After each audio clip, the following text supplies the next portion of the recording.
आदाब नाजरीन, मैं हूं इमरान खान। आप देख रहे हैं जी सलाम। वजीर आजम नरेंद्र मोदी आज इंदौर में बोहरा बिरादरी की आजादारी की मजलिस में शामिल हुए। पीएम का इस दौरान गले लगाकर इस्तकबाल किया गया। पीएम इससे वजीर आजम मोदी अपने गैर मुल्की दौरों पर कई बार हालांकि पहले भी मस्जिदों में जा चुके हैं और जब वो दुबई, ओमान, इंडोनेशिया और सिंगापुर के दौरे पर गए थे तब भी उन्होंने उन ममालिक के मशहूर मसाजिद का दौरा किया था। उन्होंने जकार्ता में खासतौर से इस्तकलाल मस्जिद, सिंगापुर की चूलिया मस्जिद का भी दौरा किया था। यहां एक बात भी गौर करने वाली खासतौर से यह है कि नरेंद्र मोदी ने 2011 में गुजरात के वजीर आला रहते हुए एक मौलाना की तरफ से पेश की गई टोपी नहीं पहनी थी, उसे पहनने से इनकार कर दिया था। लेकिन पीएम बनने के बाद उन्होंने कई मस्जिदों का दौरा किया। तो क्या सीएम से पीएम बनने के बाद वजीर आजम मोदी में कुछ बदलाव आया है? और अब बात यह भी है कि बोहरा तबके के 20 लाख लोग पूरे मुल्क में रहते हैं और इसी साल 4 रियासतों में असेंबली के इलेक्शंस भी हैं। क्या उसे इससे जोड़कर देखा जाए? इन इलाकों में भी बोहरा तबके के काफी लोग रहते हैं, तो क्या इसके पीछे कोई सियासी एंगल है? इसी मौजू पर आज हम बात करेंगे अपने खुसूसी पैनल से, लेकिन उससे पहले ये रिपोर्ट देखते हैं। आहिन हुसैना वाला फता, आहिन हुसैना वा गुरबता, आहिन हुसैना वाला फता, आहिन हुसैना वा गुरबता।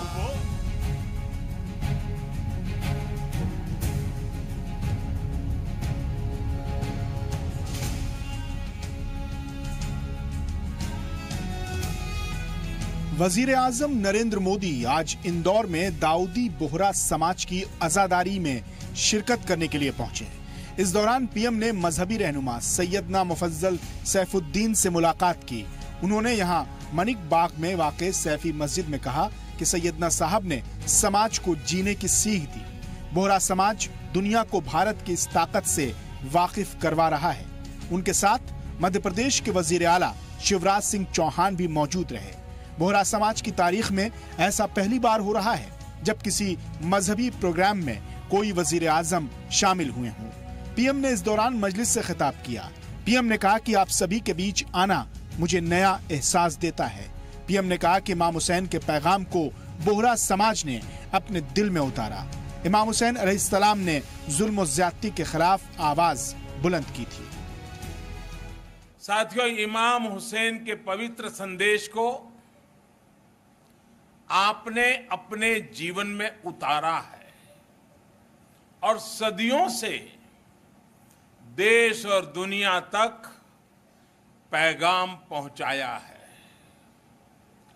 इमाम हुसैन अमन और इंसाफ के लिए शहीद हो गए। उन्होंने अन्याय और अहंकार के विरुद्ध अपनी आवाज बुलंद की थी। उनकी ये सीख जितनी तब महत्वपूर्ण थी, उससे भी अधिक आज की दुनिया के लिए ये अहम है।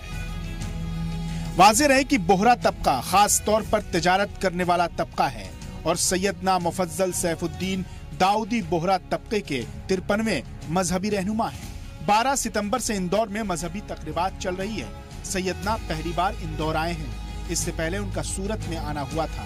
बोहरा समाज पाकिस्तान के सिंध सूबे के अलावा बरतानिया, अमेरिका, दुबई, इराक, यमन और सऊदी अरब में भी अच्छी खासी तादाद में आबाद है। मुंबई में इनकी पहली आमद तकरीबन 250 साल पहले हुई थी। यहाँ दाऊदी बोहरों की आबादी खास तौर पर भिंडी बाजार, Mazagon, Crafoord market, Byculla, Bandra, Santa cruise और मरोल में है। दाई मुतलक दाऊदी बोहरों का सबसे बड़े रूहानी पेशवा का ओहदा होता है। समाज के तमाम ट्रस्टों के सोल ट्रस्टी होने के नाते उनका कारोबार और दीगर इमलाक पर कंट्रोल होता है। इस तबके में मस्जिद, मुसाफिर खाने, दरगाह और कब्रिस्तान का कंट्रोल करने वाले सैफी फाउंडेशन, गंजे शहीदा ट्रस्ट, अंजुमन बुरहानी ट्रस्ट जैसे दर्जनों ट्रस्ट।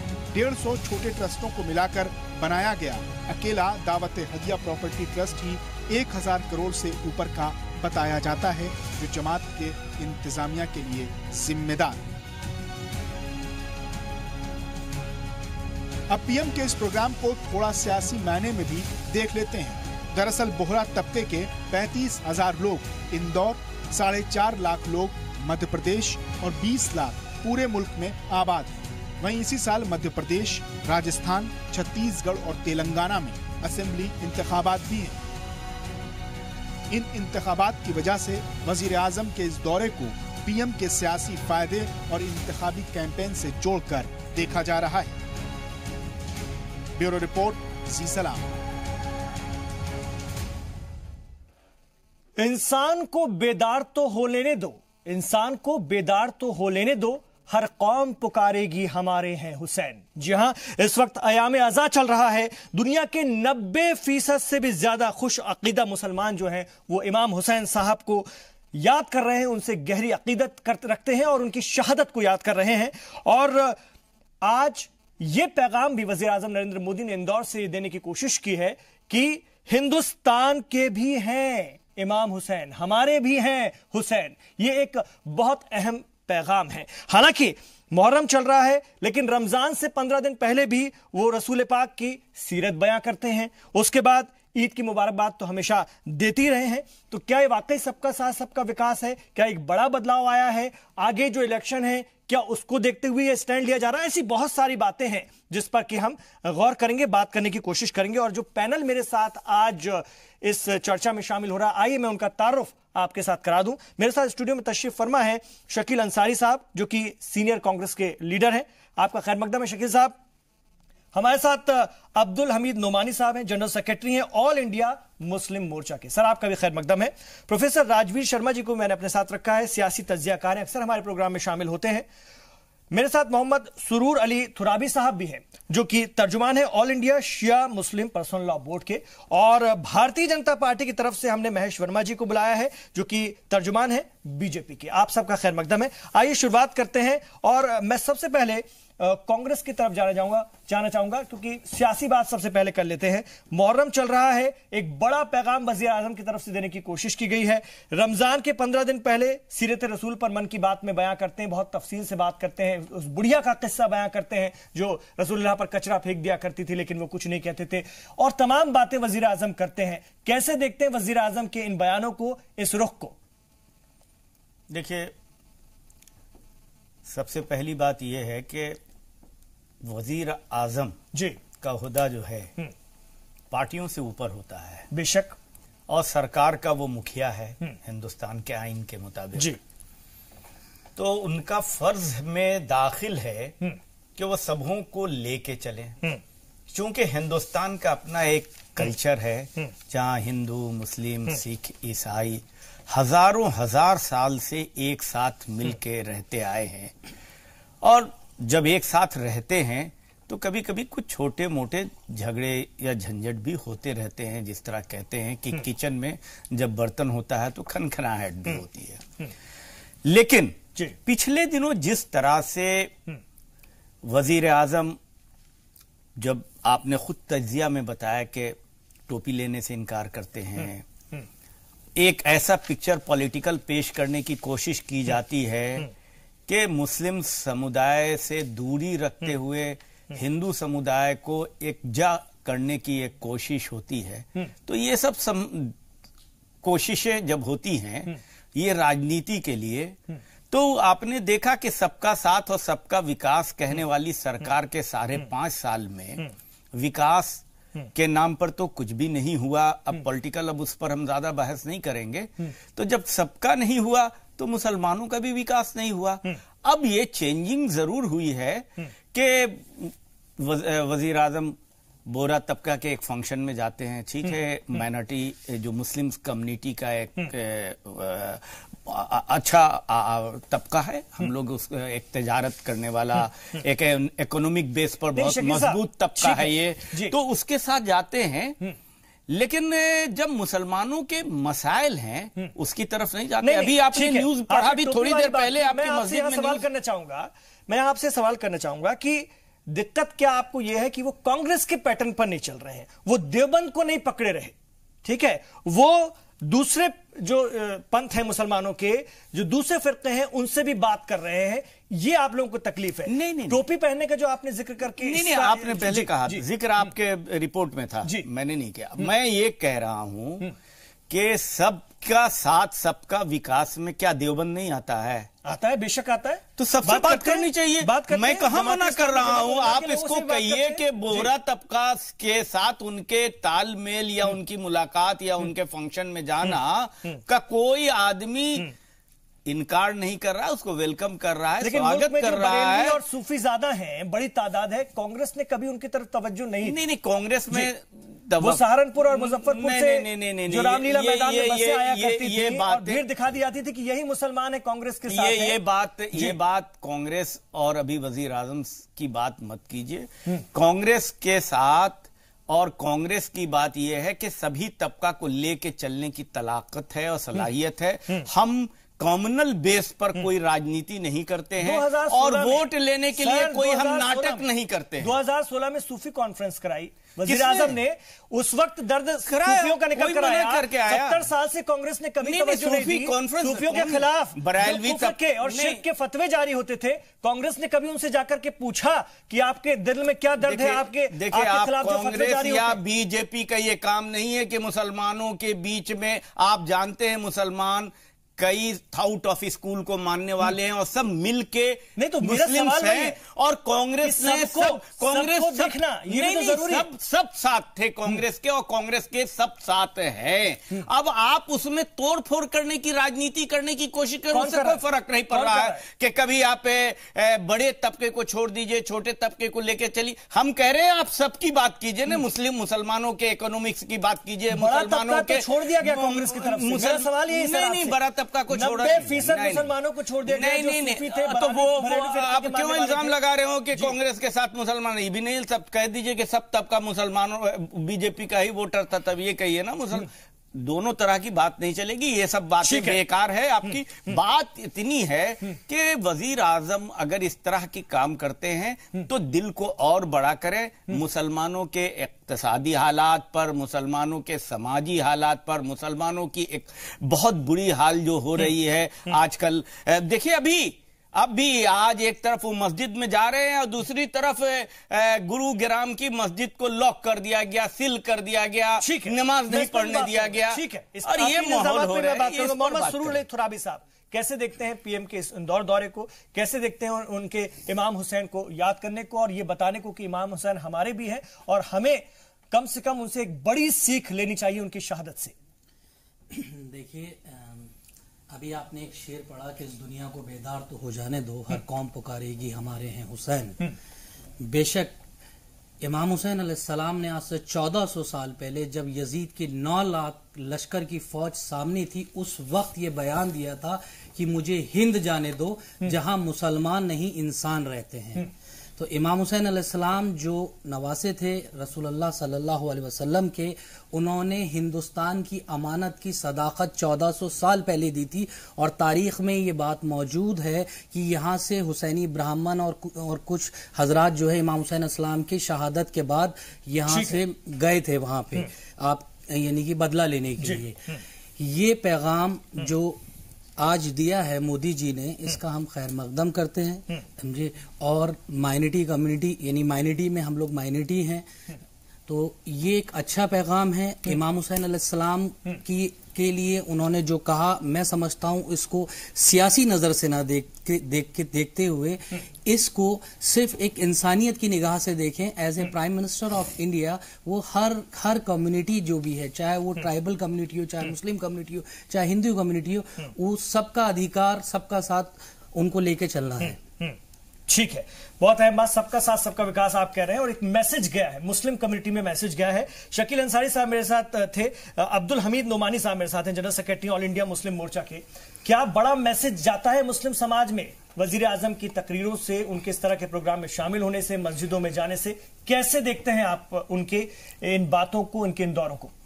देखिए, हम तो आपके चैनल से भी कई बार कह चुके हैं जी, वजीर आजम जो होता है, वजीर आला जो है, वो सबके होते हैं जी। वो किसी पार्टी के या जो किसी समुदाय विशेष के, जो फिरके के नहीं होते हैं। ये गए हैं तो अच्छी बात है। और कुछ लोग जो है, हमको लगता है इशारे में कि ये जो है शिया सुन्नी बरेलवी देवबंदी में कुछ न कुछ दूरी और जो है वो तफरीक और भेदभाव जो है करना चाहते हैं। हजरत हुसैन रजी अल्लाह ताला अन्हु का जहां तक मामला है 100% मुसलमान उनसे जुड़े हुए, कोई फिरका उनसे अलग नहीं है। तसव्वुफ का जहां तक मामला है तो देवबंदियों के यहाँ भी जो है बैत इरशाद का सिलसिला है, वहां भी जो है मशाइख हैं, तो तसव्वुफ से दूर कहाँ है लोग जो है कि ये अलग अलग करके देखा जा रहा है। और मैं तो जो है टोपी पेश करने को जो है कोई बाबाने अमल नहीं मानता हूं, इसका कोई लेना देना नहीं मुसलमानों के विकास से और जो है देश की जनता की विकास और तरक्की से। टीका लगाना, टोपी पेश करना ये खाली जो है सियासी मामला है और जो है मीडिया में जो है शोहरत और प्रसिद्धि पाने के लिए होता है। टोपी से कोई लेना देना नहीं, टीका लगाने से कोई लेना देना नहीं है। जो लोगों के जो है अहम मुद्दे हैं, जरूरी मामलात हैं, उनको आप जो है हल कीजिए। तरक्की के लिए जो है, तालीम के लिए जो है, सड़क, बिजली, पानी और जो पब्लिक सरोकार वाले मुद्दे हैं उनको यह कीजिए जो है कि नोटबंदी से जो है क्या जो है नुकसान हुआ है और जीएसटी से क्या नुकसान हुआ है, ये मुद्दे हैं। क्योंकि इल्जाम ये लगता रहा है, ये इल्जाम लगता रहा है नुमानी साहब की वजीर आजम मुसलमानों से दूरी बनाकर रखते हैं। मुसलमानों को जो कांग्रेस ने खासतौर से पैटर्न तय कर रखा था, मुसलमानों के बीच जाना, उनकी टोपी पहनना और उनके बीच में उनके इफ्तार में जाना, रमजान के मौके पर इफ्तार कराना, तो ये तमाम चीजें कांग्रेस का जो है, कांग्रेस की जो है वो तारीख भी रही है और इसके पास जो है सिद्धांत भी है और एक लंबी जो है वो तारीख है जिद्दोजहद की कांग्रेस की, वो बिल्कुल अलग मामला है। लेकिन यह है कि ये किसने इल्जाम लगाया? अगर वजीर आजम जो है उतना ये नहीं करते जितना जो इनके अगल बगल वाले लोग जो है, अगर विनय कटियार जो है और साक्षी महाराज जो है और जो है अनंत कुमार हेगड़े जो है और जो है इस तरह के लोग अगर बोलना जो है और जो है गिरिराज सिंह जो है, ये सब अगर बोलना बंद कर देते जब से ये वजीर आजम बने हैं, तो तब तक जो अब तक मामला जो बहुत कुछ बन गया होता। ठीक है, और जो है भाजपा की और ये पार्टियों की उसी में कामयाबी है कि जनता जो है वोटर्स जो है वो समझने लगे कि सब पार्टियां जो है वो समान है।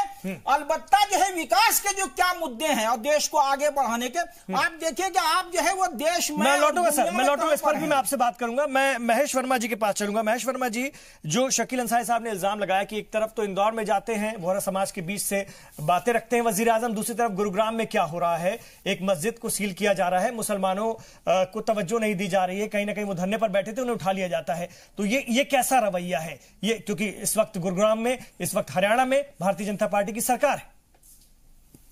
देखिए, शकील साहब ने एक बात और कही है, उसको भी आपको समझने की जरूरत है। उन्होंने इस बात के लिए धन्यवाद भी किया है। और प्रधानमंत्री अगर कहीं गए हैं तो वो सबसे पहले ऐसे लोगों के बीच में गए हैं जो भारतीय हैं जी, ठीक है ना। हिंदू मुसलमान की बात तो बाद में आती है, हम सबसे पहले भारतीय हैं और भारतीय समाज का हर आदमी के साथ जुड़ना और जुड़ के उसके विकास, सबका विकास और सबका साथ होने प्रधानमंत्री के लिए लाजमी है, ठीक है ना। अब रही बात कि उन्होंने क्रिटिसिज्म की, जो उन्होंने कहा कि भाई प्रधानमंत्री यहाँ जाते हैं लेकिन टोपी नहीं पहनते हैं। फिर उन्होंने कहा कि मुसलमानों की जो मसाइल हैं, जो समस्याएं हैं, उनसे उनका कोई रफ्ता या वास्ता नहीं है।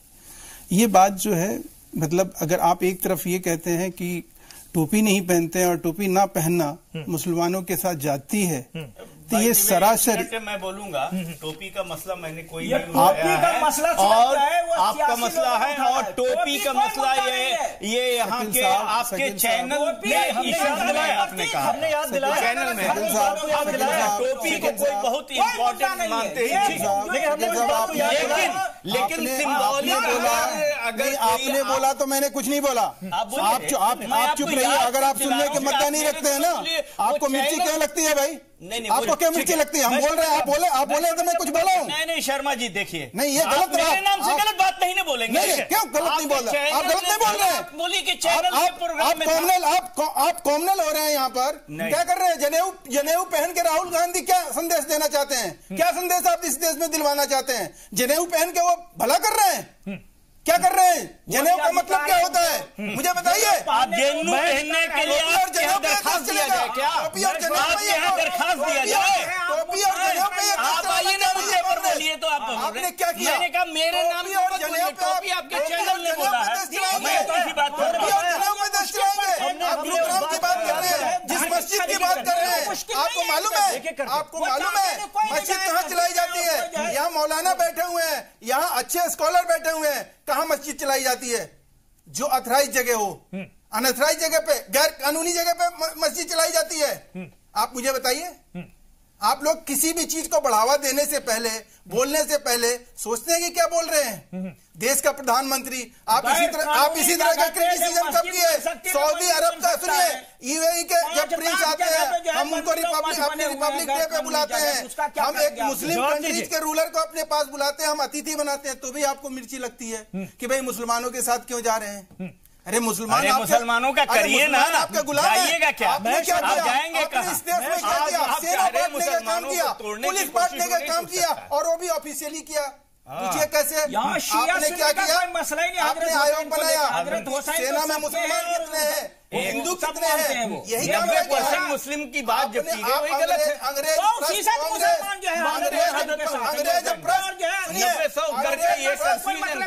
झूठ बोलते हैं, कांग्रेस से सुन ले, कान खोल के,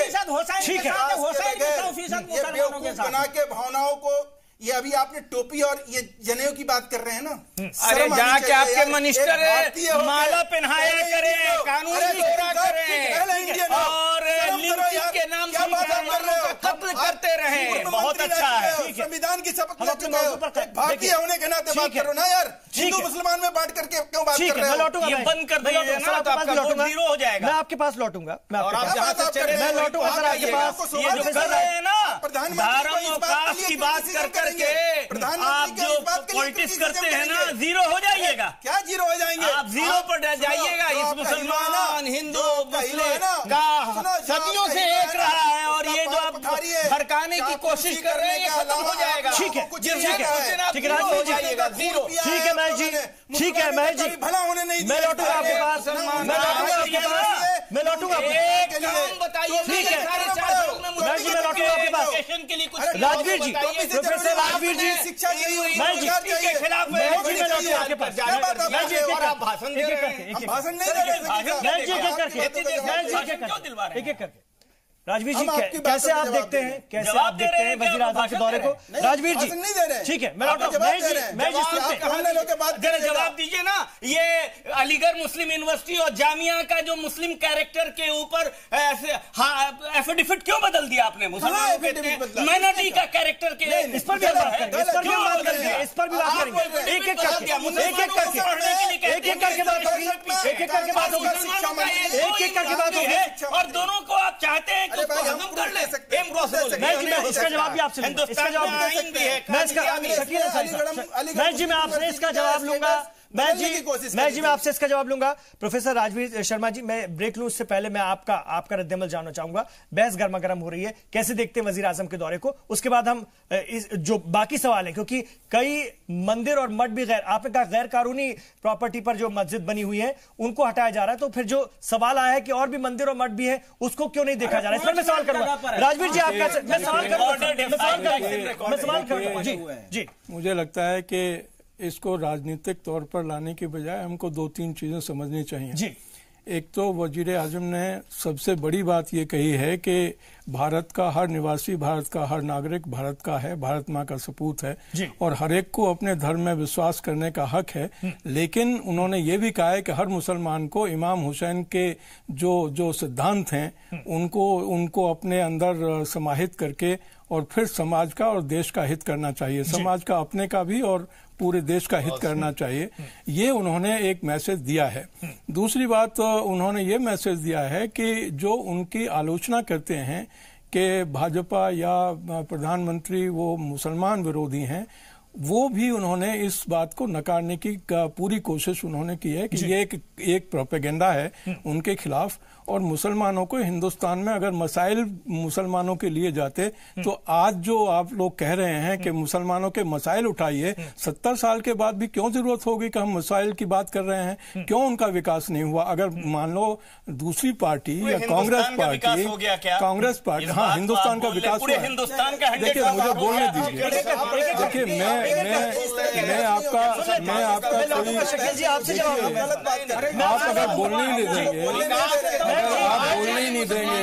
अगर खाली मैं दलितों का हुआ है, सभी का हुआ है, सभी का हुआ है, सिवाय मुसलमान जो है वो केवल आप इसको मानेंगे कि मुसलमान वोट की राजनीति के लिए प्रयोग हुए, मुसलमानों में डर पैदा किया गया, मुसलमानों में नाम पर पॉलिटिक्स करने के लिए मुसलमान के नाम पर। ठीक है, देखिए राजवीर जी को बोलने देते हैं, उसके बाद मुझे लगता है कि एक सुनने का मादा आप ही के पास मुझे लगता है सुनने का मादा रहना चाहिए। मैं कोई राजनीतिक का मादा भी रखना चाहिए। आप बोलिए ना, जब आपका समय आए तो आप सच बोलिए।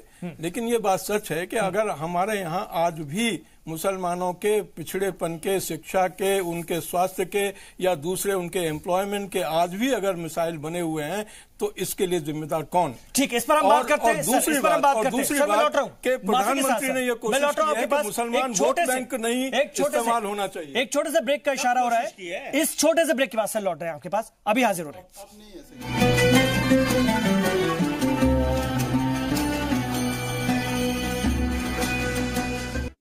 आप देख रहे हैं जी सलाम और बहुत गर्मा गर्म बहस हो रही है। वजीर आजम नरेंद्र मोदी ने इंदौर में बोहरा समाज के सुन लेते हैं पहले, बहुत ही गर्मा गर्म बहस है। वजीर आजम ने आज एक बड़ा पैगाम देने की कोशिश की है, वो बड़ा पैगाम देने की कोशिश की है और सीधे तौर पर कहा है, साफ तौर पर कहा है कि हमें इमाम हुसैन से बहुत बड़ी सीख लेने की जरूरत है, उनकी कुर्बानी से बहुत बड़ी सीख लेने की जरूरत है और हमें नहीं पूरी दुनिया को ये बड़ा पैगाम देने की कोशिश की गई। और कोई प्राइम मिनिस्टर आज इतने बड़े प्रोग्राम में गया, ये अपने आप में बड़ा सवाल है। मेरे साथ मोहम्मद सुरूर अली थुराबी साहब हैं जो कि तर्जुमान ऑल इंडिया शिया मुस्लिम पर्सनल लॉ बोर्ड के। ये एक बात जो निकल कर आ रही थी कि कांग्रेस का भी इल्जाम है कि तोड़ने की कोशिश हो रही है मुसलमानों को फिरके में, ये भी अपने आप में एक सियासत चल रही है। क्या आप इसको इस तरह से मानते हैं या फिर इसको इस तरह से देखें कि गांधी के बाद ये कोई दूसरी आंधी है जिसे नरेंद्र मोदी नाम दिया जा सकता है? आज बड़े लेवल के शियाओं के प्रोग्राम में वो शामिल हुए और बड़ा मैसेज दिया। देखिए, आप charter of the United Nations के चार्टर से लेके और हिंदुस्तान के फर्स्ट प्राइम मिनिस्टर तक पूरी दुनिया के तमाम मजहबी लोगों ने पैगाम दिया है, इमाम हुसैन इस्लाम से इंस्पायर हुए। It can be Nelson Mandela हो, महात्मा गांधी हो, जवाहरलाल नेहरू हो, नरेंद्र मोदी जी ने आज बहुत वाज़ेह तौर पे कह दिया कि मुसलमान अगर इमाम हुसैन अलैहिस्सलाम के बताए हुए रास्ते पे चलें तो उन्हें दूसरा रास्ता पकड़ने की जरूरत नहीं है, क्योंकि इससे बड़ी कुर्बानी तारीख इंसानियत में कहीं नहीं दी गई। अभी हमारे को पैनलिस्ट साहब फरमा रहे थे कि क्या मातम करना जरूरी है इमाम हुसैन इस्लाम को मारने के लिए? आपके फिक़े में अगर जरूरी नहीं है तो ये आपके ऊपर आप अपना स्टैंड दूसरे पे हुज्जत नहीं करार दे सकते हैं। देखिए नहीं तो आप अपने तक रखिए ना, आप दूसरे पे मत। आप तो कोई दूसरा मना तो नहीं कर रहा ना, कोई दूसरा मना नहीं कर रहा, लेकिन आप इसको पाकिस्तान ना बनने दीजिए, आप हिंदुस्तान को पाकिस्तान मत बनने दीजिए, आप वहां मत बनने दीजिए। आपकी ये जुल्म और जाति का जो मिजाज है आपका, इसको पाकिस्तान मत बनने दीजिए। आप कमाल की बात है, आप यहाँ मातम की कोई बात नहीं हो रही है और आप बैठे हुए मातम के खिलाफ बोल रहे हैं। पाकिस्तान का विरोध किया था, आपने लाखों लोग मार दिए जा गए, पाकिस्तान में एक आवाज नहीं निकलती है। फिलिस्तीन के लिए आवाज हम उठाते हैं, पाकिस्तान के लिए आवाज हम उठाते हैं, सीरिया के लिए आवाज हम उठाते हैं, इराक के लिए आवाज हम उठाते हैं। हमारे लिए कौन आवाज उठाता है? सब उठाते हैं, सब उठाते हैं। अभी आप बैठे हुए मातम के खिलाफ बोल रहे हैं, मातम के खिलाफ नहीं बोल फिक्र में नहीं है, आप मत करिए, हमारे फिक्र में हम करते हैं। मातम के खिलाफ नहीं बोल रहे हैं। अभी बोला आपने, अभी आपने बोला मातम नहीं करते वो भी हजरत बेशक वो हिंदुओं के लिए है, क्रिश्चियंस के लिए। आप पढ़िए, जर्मनी से लिखी हुई किताब, जर्मनी से लिखी हुई किताब पढ़िए, द सुपरमैन ऑफ इस्लाम। उसके अंदर 23 नोबेल प्राइज विनर्स ने लिखा है कि वो इमाम हुसैन अलैहिस्सलाम से इंस्पायर हुए हैं। The first president of America Abraham Lincoln की फर्स्ट स्पीच, अब्राहम लिंकन की फर्स्ट स्पीच। शुरू साहब सुनिए, नहीं आप मुद्दा वो बैठे हैं मातम के खिलाफ बोल रहे हैं। बेशक इमाम हुसैन के खिलाफ रहेंगे तो इस्लाम में रहेंगे, आप नहीं तो बाहर हो जाएंगे इस्लाम से। आप अपने अकायद के हिसाब से मानिए। नोमानी साहब कोई नहीं खिलाफ है, कोई बैठे हुए मातम के खिलाफ बोल रहे हैं, कोई नहीं खिलाफ है। फिर भी हजरत हुसैन का हुआ और हमारे हजरत हुसैन है। बेशक सबके हैं, बेशक सबके हैं। आप जाके I am inspired Abraham Lincoln की फर्स्ट स्पीच पढ़िए, नेल्सन मंडेला की स्पीच पढ़िए, ठीक है, तब शायद आपको पता चले कि लोग इमाम हुसैन के बारे में क्या बोलते हैं। समाज की बात कर रहे हैं, समझ के बात। नोमानी साहब मेरा सवाल आपसे वो नहीं था, मेरा सवाल आपसे वो नहीं था, खामोश एक एक करके मेरा सुनिए सुरूर अली थोराबी साहब, मेरा सवाल आपसे सिर्फ इतना था कि जो इल्जाम लग रहा है कांग्रेस की तरफ से भी कि फिरकों को में बांटने की कोशिश की जा रही है सियासत के जरिए, तो आपको ऐसा लग रहा है क्या कि मुसलमानों को फिरकों में बांटने की कोशिश हो रही है? ये मेरा सवाल था। मुझे बिल्कुल ऐसा नहीं लग रहा, मुझे बिल्कुल नहीं लग रहा है कि फिरकों में बांटने की कोशिश है। रीजन ये है कि 70 to 80% अहले तसव्वुफ हिंदुस्तान में रहते हैं और वर्ल्ड सूफी कॉन्फ्रेंस ऑनरेबल प्राइम मिनिस्टर साहब ने करवाई हिंदुस्तान के अंदर, ठीक है। आज उन्होंने एक माइनॉरिटी में एक सेक्ट है उसके लिए उनके प्रोग्राम में गए, कारगिल से उन्होंने दूसरे माइनॉरिटी सेक्ट में अपनी स्पीच के अंदर उस कम्युनिटी की भी तारीफ करी, ठीक है। तो और लोगों को इसको पॉलिटिकल एंगल देने की क्या जरूरत है इस प्रोग्राम को? उन्होंने इमाम हुसैन अलैहिस्सलाम पे जाके गुफ्तगू करी है, एक कम्युनिटी का प्रोग्राम था, वो इमाम हुसैन अलैहिस्सलाम के सिद्धांतों पे उन्होंने बात करी और ये बोला कि मुसलमानों के लिए इमाम हुसैन अलैहिस्सलाम के जो सिद्धांत हैं अगर उसको फॉलो करें तो वो मुसलमानों के लिए फलाह का रास्ता होगा। अब इसमें क्या पॉलिटिकलाइजेशन? ठीक है, मैं शकील साहब से बात करता हूं। शकील साहब, इसमें कहीं कोई पॉलिटिकल एंगल आपको नजर आ रहा है? आपने शुरू में कुछ इल्जामात लगाए, इसलिए मैं आपसे पूछ रहा हूं। जी, इल्जामात तो आप अगर पीछे घुमा लीजिए तो सारे इल्जामात आपने लगाए हैं। हम लोगों को सवाल के नाम पर आपने फंसाने की बहुत सारी कोशिशें की हैं। जी, ऐसा कुछ नहीं है। सवाल तो मैं आपको जवाब हम ठीक है, लेकिन वो ठीक है। एक तो बात ये है कि आपने 90% कहा इमाम हुसैन के मानने वाले हैं और बाकी नहीं। हिंदुस्तान मुसलमान का जो मुसलमान कलमा पढ़ते हैं 90 नहीं 100% में 1.0% भी कोई ऐसा नहीं है जो हजरत इमाम हुसैन की शहादत तो मेरा सवाल याद नहीं करता हो, 100% मानते हैं। तो ये नहीं है। बाकी मुसलमानों का मैंने कहा बहुत सेट है, बहुत सारे मुसलमानों के थाउट ऑफ स्कूल है, जैसे और भी रिलीजन में बहुत सारे थाउट ऑफ स्कूल है।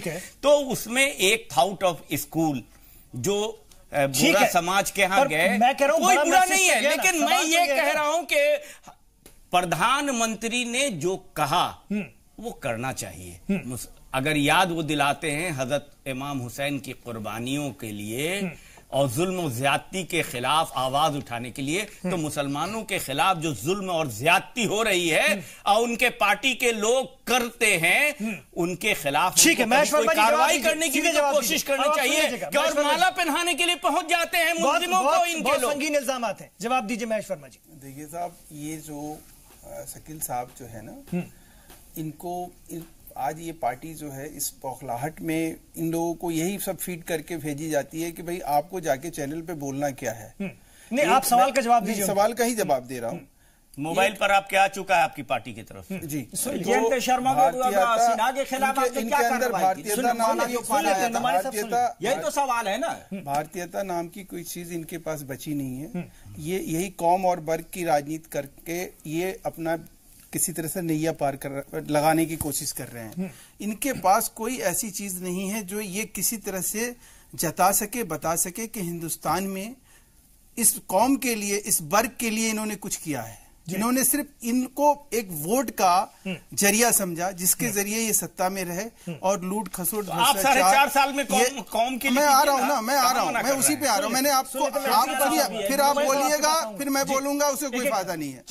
मेरा सिर्फ ये कहना है आपसे, हम आपको याद दिला 6 साल वाजपेयी का भी बता दीजिए। ऐसा है भैया, 6 साल वाजपेयी का है ना मुल्ला साहब, आप एक तो वाजपेयी का है 6 साल, ये मत गिनवाइए। आप यहाँ इसलिए नहीं बैठे हुए हैं। आपकी चीजों को जो है ना, आप क्या करते हैं इंडिविजुअल होके क्या करते हैं आप इंडिविजुअल होके क्या करते हैं, ये आपके बारे में हम बताना नहीं अभी शुरू किए हैं। हम आपसे सिर्फ ये पूछ रहे हैं कि कांग्रेस जो है ये जो बात आज खड़ा कर रही है कि इमाम साहब के आदर्शों की बात अगर हम कर रहे हैं तो वो बहुत गलत है। ये कहाँ सवाल है? अभी वो गलत कैसे हो, मैं बता रहा हूँ ना यार, पूरी बात तो सुन लो, पूरी बात तो सुन लो। काम करने वालों पर आप क्या कहेंगे? क्या उनका सवाल है। इन्होंने ये कहा, आप ट्विस्ट मत कीजिए। इन्होंने जो बात कही ना, मैं उसी बात पे आ रहा हूँ।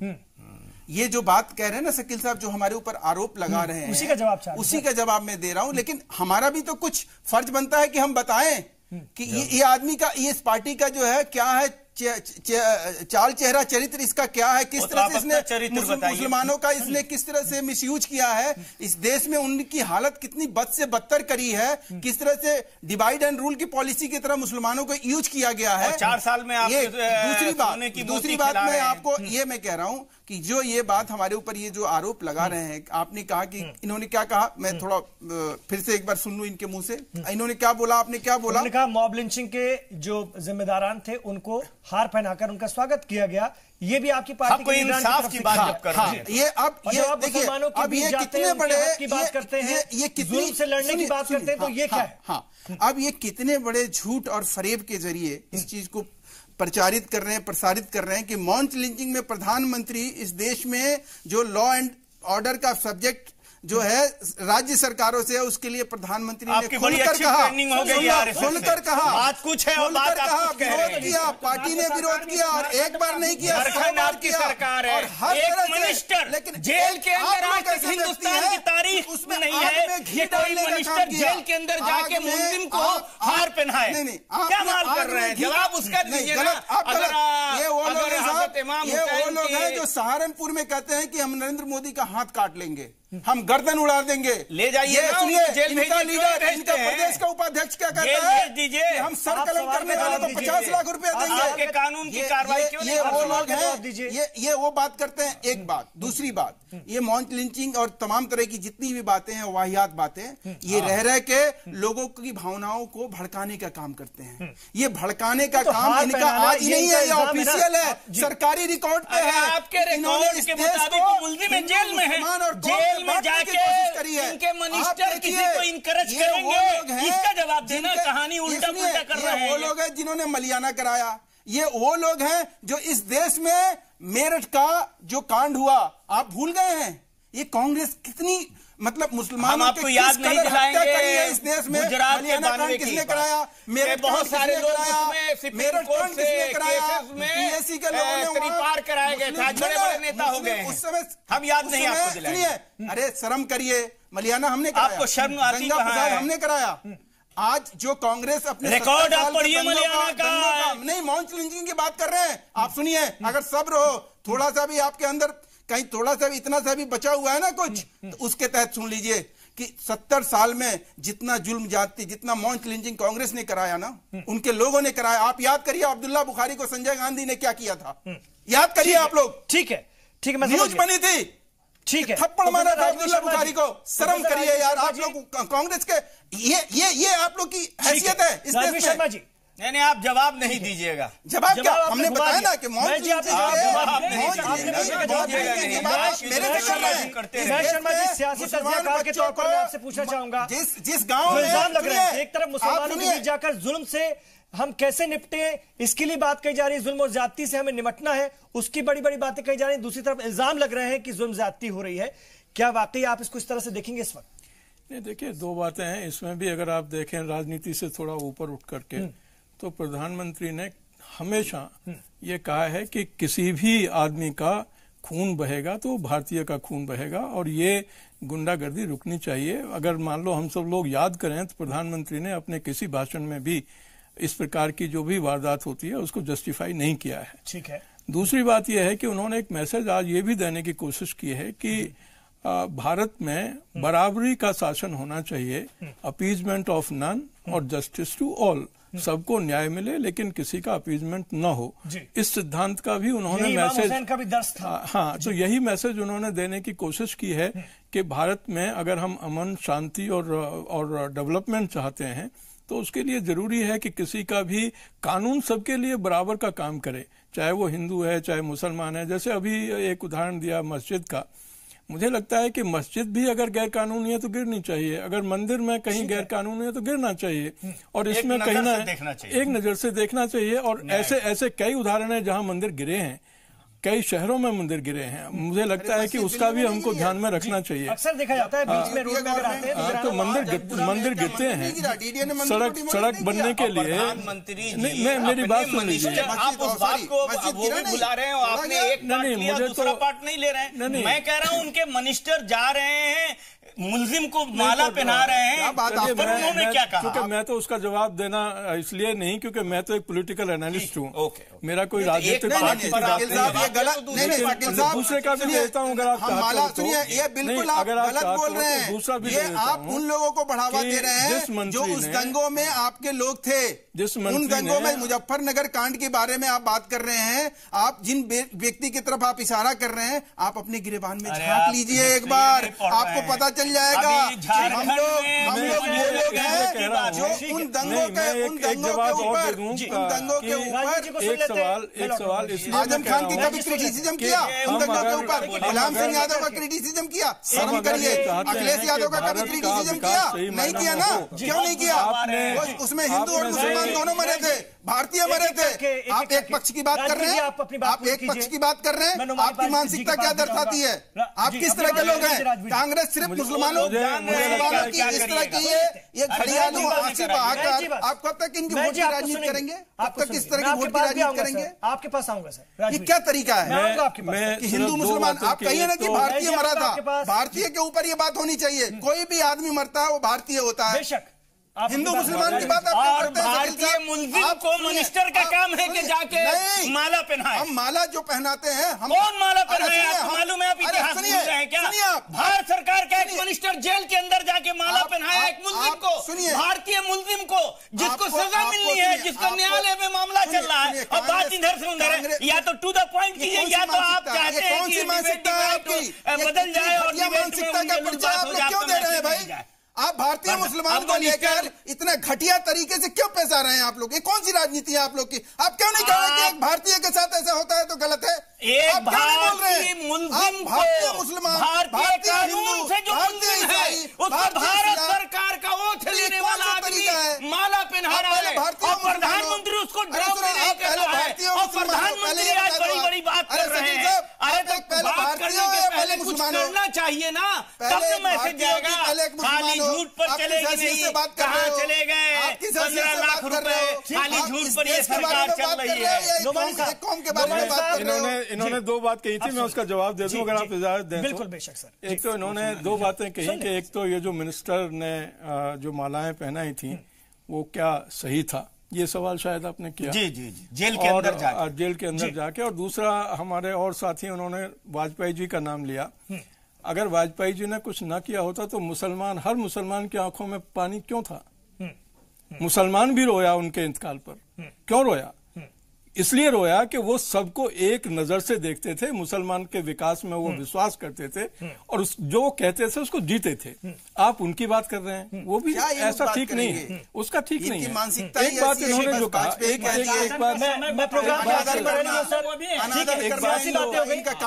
जो अभी आपने कही, इसी बात के पैसे मिलते हैं कि भाई अनादर करो वाजपेयी जी। मेरा सवाल आपसे ये भी है, अरे नुमानी जो बात कर रहे थे चुप कराइए और ये बहुत इंपॉर्टेंट जवाब दे रहे थे। आप जुल्म की बात कर रहे थे, मुसलमानों पर हो रहे हैं, आपने भी कहा। लेकिन हम फिर पड़ोसी की तरफ देखें जहां पर तो एक ही कौम के होने के बाद टारगेट किलिंग हो रही है शियाओं के साथ पाकिस्तान के अंदर में, तो उसको इस तरह से फिर क्यों नहीं देखना चाहिए? फिर बिल्कुल गलत हो रहा है। मैं उसकी जो है मजम्मत करता हूं, चाहे शिया हो, सुन्नी हो, कोई भी हो। जुल्म किसी के साथ होना चाहिए, सबके साथ जो है इंसाफ होना चाहिए, बराबरी का सुलूक होना चाहिए। शियों से हमारे बहुत अच्छे ताल्लुकात हैं और जो है मौलाना कल्बे जवाद है, कल्बे सादिक है, अखीरुल गरवी साहब हमारे अच्छे लोगों में है वो। मैं शिया सुन्नी की बात नहीं करता हूं, मैं कहता हूं कि आप जो है जो बुनियादी मामला है उसको आप देखिए। मैंने ये नहीं कहा कि जो है, मैं कहता हूं जो आप दावा करते हैं, आप जो है टोपी टीका और इसमें जो है जेनों पे बहस को खत्म करते हैं, इससे जो है आम जनता पब्लिक सरोकार मुद्दे से क्या लेना देना है। मैं कहता हूं बिल्कुल जो है टोपी पहनाने की कोई जरूरत नहीं है, टीका लगाने की जरूरत नहीं। मोदी जी टीका लगाए, हमें क्या जरूरत है? हम जो है ये कहेंगे हमें टीका जब तक ने आपने लगाएंगे तब तक हम नहीं मानेंगे। यही बात तो ये कह रहे थे, यही बात तो ये साहब कह रहे थे। बगैर टीका लगाए हुए हमारे वो प्रधानमंत्री है जी, और बगैर टोपी पहनाए हुए हमारे प्रधानमंत्री है। मैं ये कहता हूँ ये छोटी छोटी बातों को मुद्दा बना के जो है मूल मुद्दों से जो ध्यान भटकाने का काम होता है वो गलत है। वो आज जो उन्होंने ये किया है वो बिल्कुल सही किया है और उन्होंने सही मैसेज दिया है और सही जो है वो संदेश दिया है देश को कि हजरत हुसैन रजी अल्लाह ताला अन्हु ने जो है एक जो है वो जालिम के खिलाफ जो है जुल्म के खिलाफ जो है जो रवैया अपनाया उसको जो अपनाने की जरूरत है।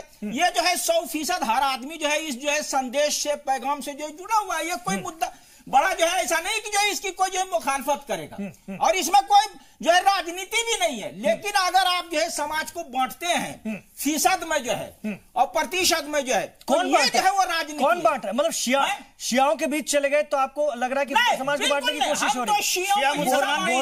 बोहरा के बीच चले गए, बोहरा तबके के बीच हिंदुस्तान का हिस्सा है, मुस्लिम समाज का हिस्सा है। फीसद में हम कहते 100% आपके चैनल ने जो गलत दिया है ना, चैनल बिल्कुल आप 90% की बात क्यों कह रहे हैं? मुसलमानों के 10% वो कौन है जिनको आप अलग कर रहे हैं? आप अलग कर रहे हैं।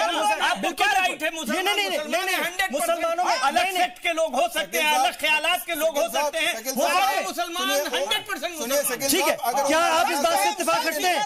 सुरूर अली खुरानी साहब 100% ठीक है। सुरूर अली साहब महेश जी सुनिए सुरूर अली साहब क्या 100% मुसलमान एक ही अकीदे के हैं? ये बताइए सुरूर अली साहब। भागलपुर सब कांग्रेस सुरूर अली साहब उसके खिलाफ क्या 100% मुसलमान एक अकीदे के हैं? देखिए मैं क्या मुसलमान फिरके में नहीं बटे हुए? मुसलमान एक अकीदे के अलग क्या ट्विस्ट कर रहे हैं? अकीदा से क्या ताल्लुक है भाई? आपने खुद कहा ना, अकीदा नहीं कहा, हमने कहा डिफरेंट थाउट ऑफ स्कूल के लोग सब मुसलमान हैं। आप 10% अलग क्यों कर रहे हो? मैं आपसे पूछना चाहूंगा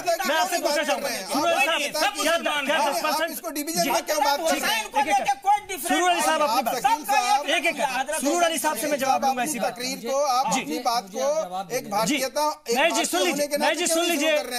सुन लीजिए अहम चर्चा है।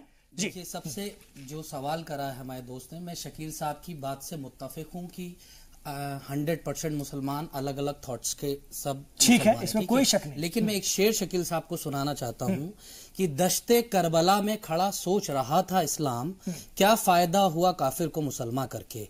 वो जो 9 लाख का लश्कर था वहां पे किस लोगों ने इमाम हुसैन अलैहिस्सलाम को शहीद करा था? आज भी लोग इमाम हुसैन अलैहिस्सलाम की शहादत पे बहुत से लोग जो हैं वो खुशियां मनाते हैं। शकील साहब इस बात को आपको मानना पड़ेगा। देखिए आप इससे हट नहीं सकते। आपका नुक्ता नजर जो है वो काबिल तारीफ है, आपकी बात जो है वो बिल्कुल सही है, लेकिन वहां किसी गैर मुस्लिम ने इमाम हुसैन अलैहिस्सलाम को शहीद नहीं करा था शकील साहब, वहां मुसलमानों ने ही शहीद करा था। वहां हाजी भी थे, नमाजी भी थे, ताबीन भी थे, तमाम तरह के हजरात वहां मौजूद थे। एक जंग नहीं है, इस्लामिक जंग का तस्करा कीजिएगा तो बहुत सारे जंग हैं। वो बात नहीं कह रहा हूँ, मैं कह रहा हूँ कि मैं आज हजरत मुसलमानों ने शहीद और आज हुसैन को भी मुसलमानों शहीद किया, दोनों का ईमान है। मैं वही भाई वो बात कुछ नहीं, मैं कह रहा हूँ कि मुसलमान 90 और 10 में मत बदलिए। मैं ये हमें भी मिलना चाहिए आज। बाकी थाउट अलग हो सकता है और हजरत इमाम हुसैन के शहादत को जो एक्सेप्ट शकील साहब आप ये मानिए ना, भी नहीं। शकील साहब आप ये मानिए ठीक है, नुमानी साहब ठीक है, नुमानी साहब और शकील साहब फिर आप ये कहीं ना कहीं आपको ये मानना पड़ेगा। नहीं नुमानी साहब और शकील साहब सुन लीजिए सर, महेश जी एक बार आपको जरूर, लेकिन फिर क्या आप इसको मानेंगे कि वजीर आजम ने जो आज पैगाम दिया है वो पूरी मुस्लिम कम्युनिटी को गया है, वो पैगाम ये मानेंगे कि नहीं? आप मानेंगे? नहीं, हम मुस्लिम कम्युनिटी को नहीं मानते हैं। हम कह रहे हैं कि वजीर आजम ने पूरे देशवासियों को एक पैगाम दिया। ठीक है, पूरे सबको हजरत इमाम हुसैन की